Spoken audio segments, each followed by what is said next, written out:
respected Chair, Professor Alan Palana, and Reverend Dr. Vinay Raj, other distinguished professors, researchers, and students, and friends of UTC and Christian Institute for the Study of Religion and Society. It is indeed a pleasure and a privilege to be part of this national seminar on religion, secularism and post-secularism, conducted here by the Center, the Christian Center for the Study of Religion and Society, in collaboration with the United Theological College in Bangalore. So it is indeed a very important and relevant and crucial topic of the present that Professor Vinay Raj has, Reverend Vinay Raj has identified for our deliberations and discussions. And fortunately, we had in the previous sessions, in the morning sessions, Professor A.K. Ramakrishnan and Professor M.H. Elias. They have enlightened us on the critical trajectories and the crucial contesting issues and contexts of secularism and religion and post-secularism in India and also in the world. So my concern here is to talk about secularism, religion and post-secularism in the context of the Buddhist movement in India, especially the modern Buddhism that was reinvented or recovered by Dr. B.R. Ambedkar in India, the chief architect of our constitution. And when the constitution itself is in peril, as highlighted by A.K. Ramakrishnan in the morning, the constitution itself is under attack. As we discussed, modernity itself is under erasure and obliteration and attack from many quarters in India, especially from the forces of cultural nationalism and ultra-nationalistic kind of discourses. So when modernity is under threat in India, and when the constitution, which is the book of law or the book of ethics in India today, the political legal document of ethics in India, that itself is being continuously amended and appropriated and abrogated and suspended and cancelled, the foundational values of our democratic republic, that is liberty, equality, fraternity, justice in particular, justice, social, political and economical, and all forms of egalitarian and humanitarian and scientific and rational kind of foundations of the republic are under question and erasure. We need to defend at least this kind of primary values, the foundational values of modernity, we have to stick on to. So for the time being, at least in the totalitarian times, under cultural nationalism and the rise of the Hindu nationalist forces onto power by making a mockery of the electoral system, as we have discussed in the previous sessions, a kind of despotic or democratized despotism or democratized form of pro-fascism has engulfed the country, and therefore we need to stick on to the primary goals and objectives and values of the constitution. The justice principle, the social justice principle in particular, and the foundations of democracy, that is a representative form of government. So the real representation of the people is being denied. The real social representation is denied, and without real social representation, there is no democracy possible.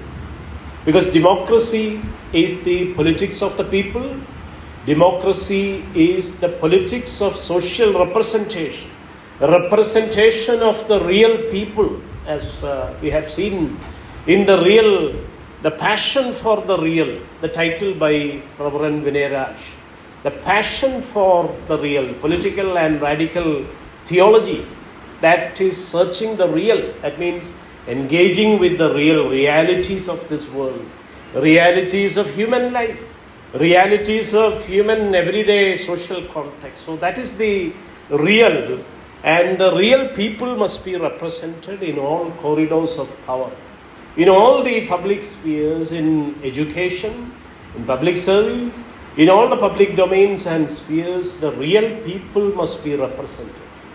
But unfortunately, because of this hegemonic kind of religious formation in India, because especially after the colonial census and all, Hinduism has become a kind of majoritarian or pseudo-majoritarian religion in India. It was there from the beginning of written history. From the Vedic, so-called Vedic age onwards, this Brahmanism, or later called Hinduism, this was ruling over the masses and obliterating the real imprints and attacking the real lives of the people. So it is this Varnashrama Dharma, the Chaturvarnya system, which is embedded in the Vedas, that is actually the threat to reality and the real representation of the people in India.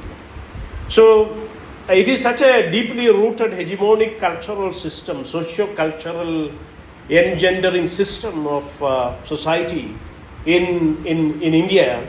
It has become the common sense and the consensus. The Hindu common sense has become the the general agreement, the consensual rule, the hegemonic kind of power in the country, and it has obliterated all the imprints of other enlightenment traditions of India and the people.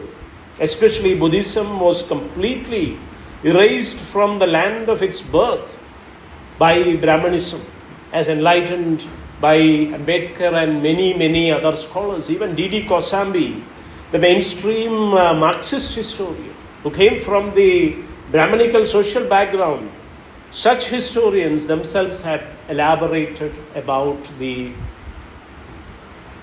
destruction, the devastation, and the complete erasure of the real traditions of the people, especially the Buddhist Bahujan tradition of India was completely undone by Brahmanical patriarchy.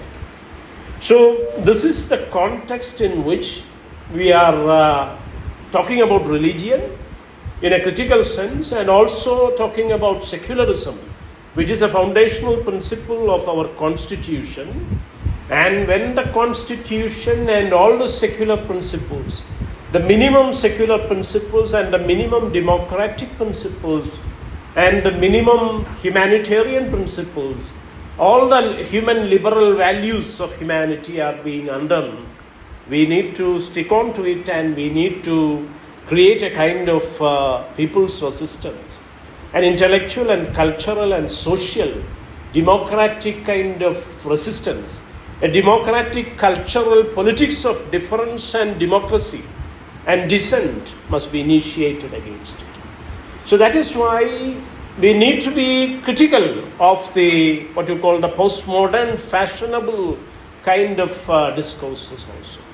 So we need to rethink religion, we need to rethink secularism, of course, but at the same time politically, as a strategic act, as an essentialist act for the time being, under the threat of totalitarianism, we also need to defend the minimum modernity and the minimum secular that is offered by the Constitution.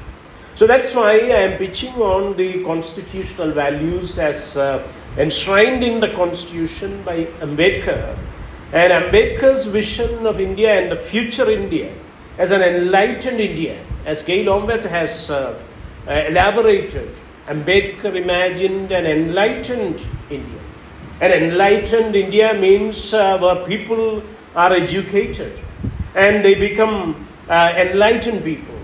and an enlightened in India where people are having a kind of equality, a social justice paradigm where you have equal opportunity and equal rights and the protection of the fundamental rights in particular. And also he imagined a future where fraternity becomes the culture. Fraternity cannot be imposed by law. Rule of law or dictation cannot actually create fraternity. It should come from within the heart and through mental and psychological and cultural transformation. A spiritual level is also there with fraternity. So he imbibed all these values from the Enlightenment tradition, not just from Europe. He was educated in America and Europe. We know he had research degrees there. But he also studied the Indian and Asian heritage and also found the writings or the words of the Buddha, the gospel of the Buddha that was delivered some 2,600 years ago in the subcontinent, and he identified the values of liberty, equality and fraternity from the soil. He says, my philosophy, my social philosophy and political philosophy is not from political science. It is from the study of religion that I develop it. This liberty, equality, fraternity paradigm, which is considered by Europe also after a French Revolution as the foundational values of modern democracy, liberty, equality, fraternity, it is from my master, the Buddha, and his teachings that I am taking it. He has asserted it and repeated it. Even in the last AAR and BBC interviews, he has restated that position towards the end of his life in 1956. So before that, he also did the conversion to Buddhism, along with almost 6 to 7 lakh people. Almost 1 million people were converted to Buddhism under Baba Saheb's own time. In Nagpur, we know in 1956 in Ashoka Vijayadashmi, October 14, he chose that particular date, the conversion date of Emperor Ashoka, the great Mauryan emperor who has adopted Buddhism as his constitutional principle. The Dharma of the Buddha was adopted by before Ambedkar by Ashoka himself in BC 3rd century.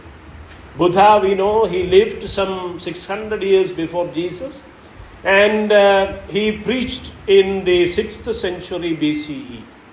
And Ashoka came some 250 years later in BC 3rd century, and he actually imbibed that principle, and he has adopted the Dharma of the Buddha as his doctrinal principle or the constitution of the empire, the vast Mauryan empire of that time, that was extending from the Afghan region of Gandhara to the Burmese region in the east, from the Kashmir region to the South Indian region, which is known as the Tamil country or the greater Tamilagam, which comprised of the Chera, the Chola and the Pandya and the Pallava kingdoms also later. So that kind of a political patronage was given to Buddhism, which is the foundational religion of India, which is also seen as the ancient missionary religion, even before Christianity or Islam, say contemporary with Jainism. Only Jainism is said to be a contemporary kind of spiritual and religious discourse during the time of the Buddha. Because Buddha and Mahavira, the Tirthangara, the 24th Tirthangara Mahavira, Vardhamana Mahavira was a contemporary of the Buddha, Gautama the Buddha. So the first religions of the world, Judaism was already there, the Judaic practices were there, it is said, or it can be assumed from the Old Testament. But in the context of Asia and India, these religions are supposed to be the first missionary religions. And Buddhism in particular, under the Buddha and Ashoka, from BC 6th century to BC 3rd century, They have tried to educate the people. The religion is not exactly a religion in the Abrahamic or the Semitic sense. According to Ambedkar, as recovered by Ambedkar, it is a social philosophy of inclusion and participation and representation of the people. So the real people are being represented in the Sangha, as mentioned by A.K. Ramakrishnan in the morning, citing Reverend Vinay Raj. He said, the idea of Sangha, that means a democratic society and order of the, what you call the nuns and the bhikkhus and bhikkhunis, the monks and the nuns, that was supposed to be a democratic social order. There was a contract that is called the Vinaya Pitaka, Buddha's discourses on the democratic rules regulating the Sangha. It was later written and codified some 300 years after the Buddha, after Ashoka's time, during the time of Mahinda, his son, and Sanghamitra, his daughter, who actually proselytized the whole of South Asia, taking that Bodhi tree, the Bodh tree from Gaya. She took it to Anuradhapura, and it is growing there in Anuradhapura in Sri Lanka even today. Our Prime Minister who did that Pran Pradishta, he went there and saluted that tree, that 2,300-year-old living tree. Anyway, it was during those times that, during the time of Mahinda or Mahendra in Sanskrit, Mahinda in Pali, because Buddha used the language of the people. He never used the elite or the classical language. That was the Pandit language or the language of pedantry. He used the language of the people because he wanted to communicate to the Bahujans or the working people at the bottom. So he used the language of the people, women in particular, and the working classes in particular, the so-called untouchables. The untouchables were created by this caste Hindu system. The Vedic Varnashrama system has created the Avarna and the Shudra, and it has divided the society on the fourfold Varnas, and which is enshrined. The origin story of Hinduism or Brahmanism is explained in the Purusha Sukta of the Rigveda. Within the Rigveda, you will find the Purusha Sukta, where the fourfold Varnas are being created. And Brahmans coming through the mouth of the Brahma Purusha. The God is imagined as a Purusha. There is no mention of women. And from the mouth of that Brahma Purusha, Brahmans are emerging. And from the hands, the Kshatriyas are emerging. From the thighs, the Vaishyas. And from the feet, the bottom portion, you have the Shudras emerging. So they are called the Antyajas, or the last born, or the last ones in the fourfold Varnas. Only these three Varnas, only the male members of these three Varnas are having human status. That is another riddle of the Rigvedic Purusha Sukta. So within the Rigveda it is placed, and this was questioned by the Buddha. So there is no mention of women, no mention of any woman of any Varna or caste or religion, and only the male Purusha, the Brahma Purusha, the Virat Purusha is giving birth to these male members of the Brahman, Kshatriya, Vaishya and Shudra Varnas or classes. And no mention of the Dalits and the Bahujans.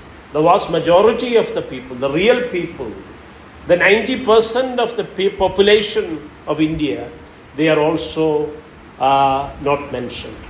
So this was questioned by the Tirthankaras and also the Buddha in particular, and therefore they are called the Nirgranthis.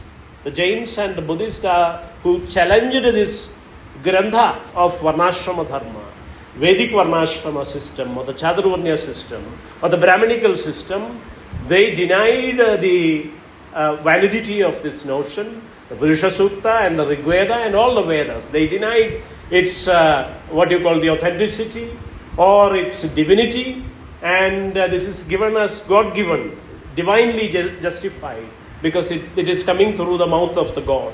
And this was endorsed later by Gita also. Chaturvarnyam Maya Sustam Gunakarma Vibhagaja. That is the statement by the Lord himself, where Sri Krishna Paramatma is proclaiming that This Chaturvarnyam that is mentioned in the Rigveda is created by me.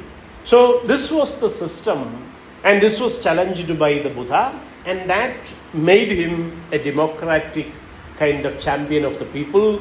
And he questioned it, and also he created a democratic model. He created a Sangha where the people are included. All the untouchables are included. Even the untouchable women, those who were conditioned and condemned as at the bottom of the society, they were included, and they were educated, and they became enlightened, and they became nuns and head nuns and great missionaries and great globe travelers, and they educated the whole world. So that is how Sanghamitta herself is an example. Manimekhalai of Chatana, the great Tamil epic, all the great Tamil literature which is called Sangam literature or Changam literature is a legacy of Buddhism, because Sangam is a keyword from the Buddha which is part of the Trisharana or the Triratna of Buddhism, the triple gem and the triple asylums of Buddhism, Buddham, Dhammam and Sangham. These are the keywords in Buddhism. Buddha means enlightenment. Anybody can become an enlightened being by developing your compassion and humanity and critical thinking through education, through meditation, through self-critical analysis and rational thinking. Anyone can become a Buddha. The Buddha means his original name was Gautama, because he was nurtured by Gautami, Mahapajapati Gautami, his mother's younger sister, because the mother Maya Devi or Mahamaya, she died in childbirth. So he was nurtured by Gautami. That is why he got the name Gautama. And his original name, given name was Tathagata or Siddhartha. Not Tathagata, Siddhartha. Shuddhodana, the chief of the Shakya clan in the Nepal Tarai region, in what is now called the Lumbini, between the border of Bihar and Nepal. That is his birthplace. Ashoka has given the birthplate there.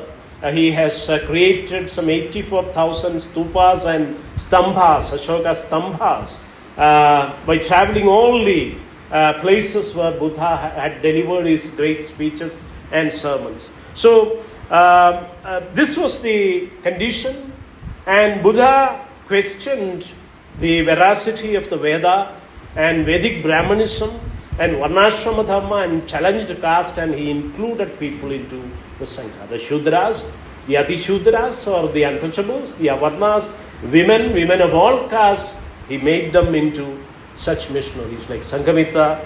Chatana's Manimekhala is another example. They are also historical figures.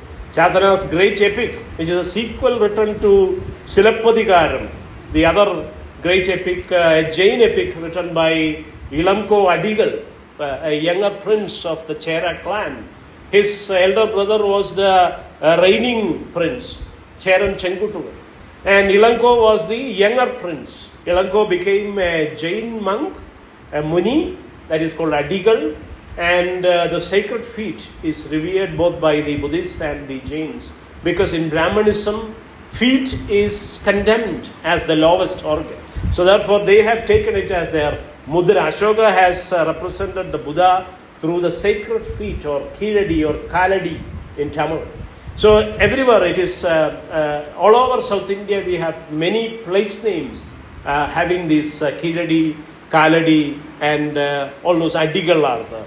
So Jain monks and Buddhist monks, they are also known as Adigal, and Ilanko has written that tail of the anklet. Silappadigaram means the tail of the anklet. You know the story, the triangular love story of Kannagi and Kovilan and Madhavi are there. And a sequel was written, a Buddhist sequel to the Jain epic was written by Chatana in early Common Era. It happened somewhere between CE 2nd or 4th century. So the sequel is called Manimekhala, that carries the name of the heroine as the title. Manimekhala is the name of the heroine. These Tamil epics are known for their women characters. enlightened and empowered women characters.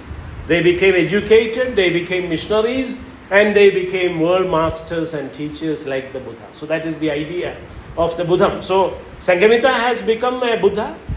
Manimekhalai has become a Buddha. There were thousands of such nuns and monks. In Christianity, what we find today, the monastic system, the nunneries and the other monastery system, it is also a legacy of Buddhism. From Ashoka's own daughter becoming a nun. Ashoka's son, Mahinda in Pali becoming a nun. But unfortunately, later Brahmanical forces crept into Buddhism and changed the language from Pali, the common people's language, from Pali to Sanskrit. So the elite language, the scholarly pedantic language was infused into Buddhism, and later it was moved towards more elitist kind of interpretations and Sanskritized forms of interpretations, and later many tantric kind of forms also crept into Buddhism, and that is called the Vajrayana and the Mahayana and the Vajrayana and the Tantrayana traditions. Tantric forms of Buddhism, tantric forms still exist in many places in Tibet and in China, and what you see in China or Korea or Japan and the South Asian regions, many South Asian countries, is a strange mix-up of Mahayana and Vajrayana traditions. In certain countries, the earliest form is somehow continued. That is called the Theravada tradition. The Theravada means the tradition of the elder monks and nuns. The elder little vehicle is called Theravada. You find in Thailand or Burma or Singapore or in Vietnam and in Sri Lanka and other countries. You find in Nepal also, you find the Theravada tradition. And in other countries like China and Korea and Japan, it is a strange mix-up of Mahayana and Vajrayana tradition. So Buddhism, through these centuries, millennia, it has become an institutionalized religion like Christianity, and it has become a corrupt religion also. It has decayed from within and without, and but still they all acknowledge these three Ratnas and the Panchashila. Three Ratnas, I have explained. The Buddha means enlightenment. Anybody can achieve that through education and ethical kind of rational thinking. And Dhamma means the ethics of the Buddha. Dhamma means the ethical principles of the world, which is needed for the sustenance of life on this planet, which is needed for interhuman and human and nature kind of interactions and survival. So all those universal principles of ethics, that is called the Dhamma of the Buddha. And Sangha, as elaborated by Ramakrishnan, and in the book of Reverend Vinay Raj, it is the democratic sect and the order. It is the inclusive, participatory and representative social system, a system of fraternity, which can only exist through developing a fraternal mind, a sisterhood or a universal brotherhood that is required, which is part of the emotional, psychological development, cultural and spiritual development of the individual, which can, the cultivation of the mind. He says, Ambedkar says, the cultivation of the mind, and it is a living culture, it's a life culture. It cannot be imposed through the constitutional legal system or through jurisprudence, but only through education and critical thinking and ethical development of the mind. You will acknowledge the humanity and the equality and the equal status and the representational power of the other. You need to acknowledge the other.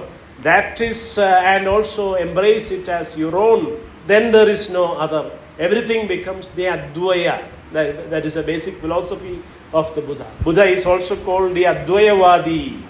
That is the synonym that is there in the Amarya Kosha. That was codified by Amarya Simha, a Buddhist monk from Sri Lanka in CE 5th century. 1500 years old text Amarakosha, which was taught in Kerala and in many parts of India as a basic lexicon of the traditional Kudipallikudam education system. In the Eluthu Pallis it was taught. The Pallikudam tradition, again it is from the Buddhism. Palli means the Chaitya Vihara, the holiest place, which is only there in the Dakhini Pali. That means the Deccan Pali or the Southern Pali variety, you have the word Palli. And only in Param Tamil, in the old Tamil tradition. It's a mix-up of old Tamil and what you call the Dakhini Pali, the southern variety of Pali language. Pali was actually the common language of the people, which is part of the Prakrit tradition. Sanskrit can only be developed from the Prakrit traditions that is spoken by the people. Languages and the usages are created by the speech acts of the people. The speech acts of the people creates language and its grammar. Later, grammarians and pundits will come and they will write down these things as laws and principles. So it cannot be vice versa. So Sanskrit is actually a later coinage. But what is written in the Vedas, that language is also called Sanskrit, but it is slightly different. It is originally called the Chandas. Chandas means it is having typical meter and prosody, and it is another unique Indo-Aryan kind of language. Anyway, Pali is also included in that Indo-European tradition or family of languages, but it is having roots in the soil. And Ambedkar has gone even to the extent of arguing that the Tamila or Tamila is the Pali of the south or the Prakrit of the south. Anyway, these are having relations, and the script was called Dharma Lipi. Buddha's Dharma was written down on rocks on the edicts of Ashoka. He used the Dharma Lipi, now called Ashokan Brahmi. Later, epigraphists and Orientalists and Indologists, mostly Britishers, they have named it as Brahmi because the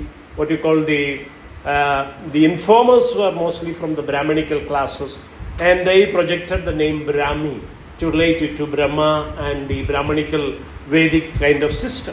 So anyway, it is called the Dharma Lipi, and the scripts in South India, the scripts in South Asia, even the Chinese and the Korean script are having elements from the Dharma Lipi of Buddhism, which is from the 6th century onwards. There are evidences of writing in the Dharma Lipi or Brahmi, and even before it was there, and the epigraphists, they connected to Indus Brahmi, Indus civilization, the petroglyphic kind of scripts which are undeciphered, even today, completely undeciphered. Many scholars, Parpola and Iravatham, and many scholars have tried, but even today it is not completely deciphered. So that connection from the Indus Valley to the Tamilagam, the Tamila script, which is all, there are many linguistic, epigraphic kind of connections to this legacy. So this is the brief history of Buddhism, which was appropriated by Brahmanism, and Brahmanism has completely wiped off, erased Buddhism from India, from South India in particular, during the Middle Ages through the Bhakti kind of frenzy. Vaishnavism and Shaivism was used as a kind of facade, as a kind of strategic kind of technique by Brahmanism to overthrow the prevalence of Buddhism, and all the Pallikudam traditions were captured and converted into Brahminical mode. So that still continues. We know the destruction of Babri Masjid, how to deconstruct, demolish the Pali, and the Prime Minister himself consecrating the idol at the place where the Pali was demolished. The Babri Mosque was standing for centuries, we know. So this is the kind of vicious circle of caste and varna that has engulfed the Indian hegemony, the Indian ideology, the Indian majoritarian, pseudo-majoritarian hegemonic ideology that is the threat, and therefore we need to stick on to the constitutional values of secularism. That is also very important, at least in the present.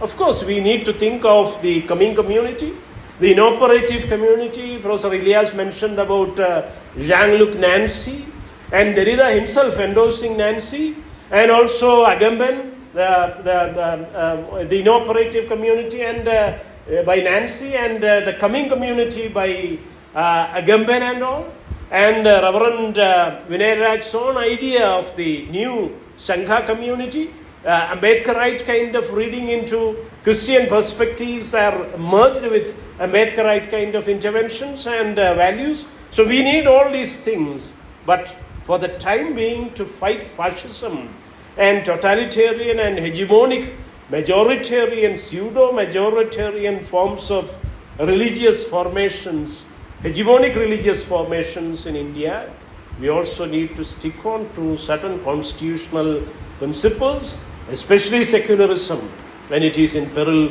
especially modernity when it is under collateral attack from various quarters. From the postmodern quarters also it is under attack. That's why we need to be critical of the postmodern discourses as well. Prophets facing backward. Meerananda has enlightened us. In the name of postmodernism, many revivalist things are floated. We know about the plastic surgeries and the kind of IIT research that is going on today. So that in the name of postmodernism, or in the name of, say, post-secularism also, the so-called Hindu is being paraded or reinvented or repackaged. The old bottle or the old wine in new bottles, that is what we are seeing today. So we need to be critical also of the post kind of formations, whether it is post-religious, whether it is post-secular, or the post-modern fashionable celebratory kind of discourses. It's all monopolized by the conventional forces. It's all under the the hegemonic kind of infiltration, ideological kind of doctoring and infiltration of the hegemonic systems in the country today, overrepresented by the caste elites. That is another issue of democracy that we need to discuss in particular. Ambedkar himself has given the warning that mere handing over of power to the local elites, that will create an oligarchy. Oligarchy means the rule of the few elites, the rule of the feudatories and the monarchies and the few elites. That is called oligarchy. But we are to become a democracy. As I mentioned in the beginning, democracy is the rule of the real people. The real people must get representation, otherwise there is no democracy. Without true social representation, without the true and just and adequate and due representation of the real majority of people, there is no democracy possible. So it's a democratic principle also. We need to be extremely vigilant about the breeding oligarchy that will result in this kind of totalitarian over-representational regime. So fascism is at our doorstep because people are denied their agency and their just representation. When people are denied their true, adequate, just representation, they become mere mobs of fascism. They become the followers of this kind of ultra-nationalism.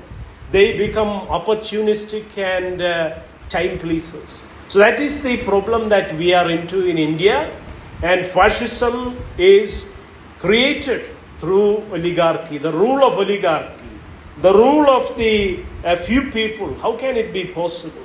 How can a social section having only 8% or 10% of the population, how can they bag all the 60 to 70 to 90% of the resources and the service sector and the educational seats?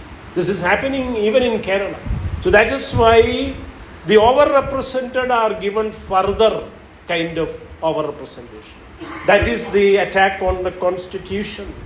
Professor Ramakrishnan mentioned about UAPA. UAPA takes away the rights of the people, are taken away by new laws.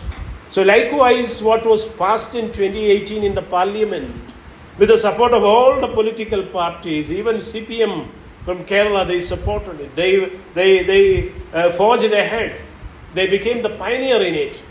they all voted for the EWS, economic weaker sections of the Savarna. It is the economic reservation for the Savarna, already overrepresented people. In the case of Kerala, they were 90%. 8% social group, they were 90% in the Kerala Devaswam Board. And further 10%, even beyond their original population, was given by saying that they are having a strange economic weakness. But it is actually, reservation is a policy of representation. It is given for lack of representation. Already overrepresented people, how can they grab more? They are already overrepresented than their population. And they are given further, even beyond the proportion of their population. So this was done 2018, that attacked and destroyed the ethical core of the Indian Constitution, originally envisioned by Baba Sahib Ambedkar. Because there is no social democracy possible without true social representation of the real majority of people. The real people who are already absent, who are underrepresented or unrepresented. Many seats are lying vacant. Many places are having no social diversity and inclusion. So that was the primary attack. Then we know about federalism that was attacked in the Kashmir issue. And in the Northeast also, the federal issue is under attack. Then secularism, we know what the Prime Minister did in the Pran Pradishta. And everything we know about all those pogroms from Gujarat to the Mumbai riots and all those things. We know what happened to the minorities in the nation. So this is the crucial time when we will have to stick on to the democratic values and principles of our constitution. The democratic principle of inclusion and representation was undone through EWS. Then in 2020, another attack on the future of India happened. That is the NEP, the what you call the National Education Policy.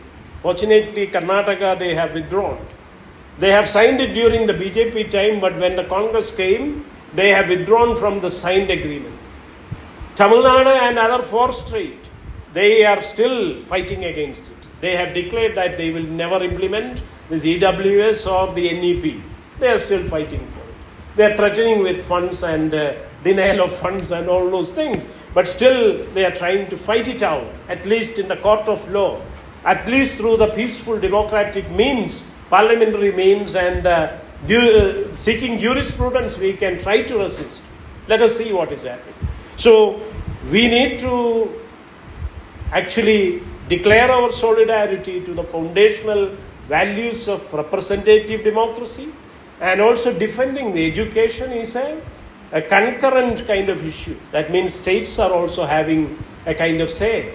So it's also a violation of federalism, the foundational principles of Indian Constitution.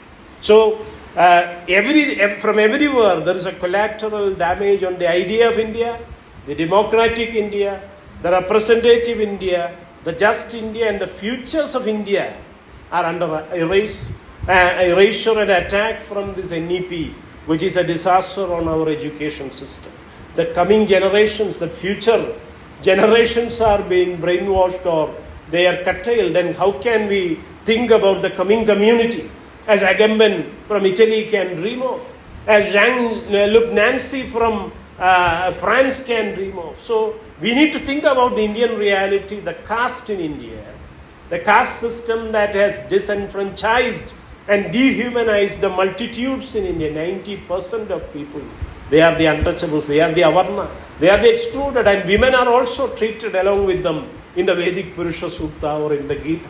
So we need to be aware of the crucial issue of caste, and Ambedkar's work and Buddha's own words. These are actually the potion, the panacea for fighting caste, of course, and also alternative religions, Christianity, Jesus, the love ethics that Jesus has taught, the compassion of Jesus and the compassion of the Buddha, as blended by Professor Vinay Raj here. These are the alternatives. Of course, the fraternity paradigm that was opened by the Prophet, that is there. So, minority religions and rational and critical thinking, and of course critical theory and philosophy in comparative religious studies and interreligious kind of studies, critical studies, have a great future and vitality in the present, the imminence of the present, the imminence of theology, in the words of Professor Vinay Raj, the everydayness of theology. So that love ethics, as Jesus taught, that God is love, that ethics, or God is compassion, there is no other God but compassion and non-violence and enlightenment, according to the Buddha. It's only ethics. There is nothing, no God and no spirit, only ethics.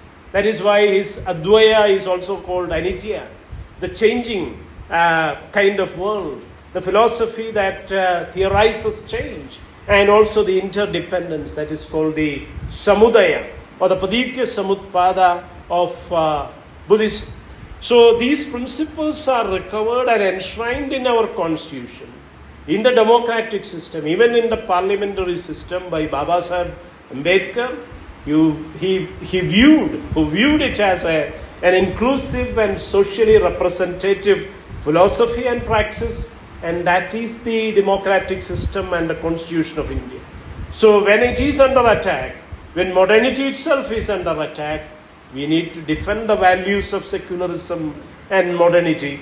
That is my humble submission here.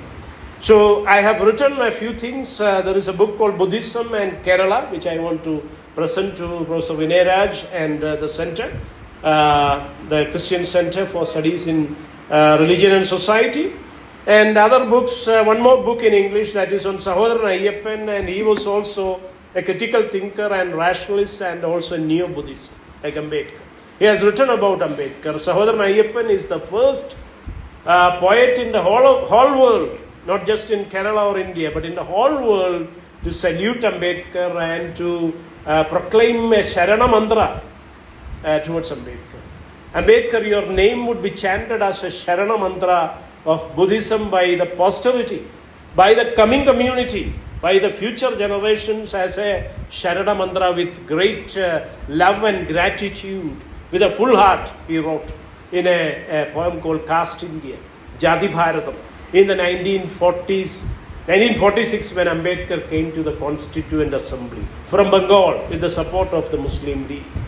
So one book is on that, which is available on Amazon and other Flipkart and other platforms online. And I have also written about Ambedkar in Malayalam. This is that book, 2015, by SBCS. And about the Buddhism of Kerala and South India. Of course, it cannot be separated from South India. Kannada and Tamil and Kerala regions were together. It was a one unit. Sri Narasimhaya and A.K. Ramanujan, who was born in Mysore, they have written about it, Changam tradition, poetry of love and war and all. So we have a shared history. The Chera, Chola, Pandya, Pallava regions are having a shared history. So one book is in Malayalam. This is called Puthan Kerala, means the new Kerala, and also Puthan means in Tamil it means Buddhan or Buddha. So that title is Puthan Keralam, the foundations of the Buddhist foundations of Kerala's, South India's culture and legacies. These are some of the books in which I have elaborated these arguments about Ambedkar. Ambedkar is modern Buddhism, its vitality as a spiritual and cultural force and source of democracy in the country, as a foundation and bedrock of our constitutional values, and also on the Buddhist legacies of South India in general. I would like to present these books to Reverend Dr. Vinay Raj and to the center, and I express my deep gratitude to the center and all the people who were here, who have listened to this talk, and I thank you once again.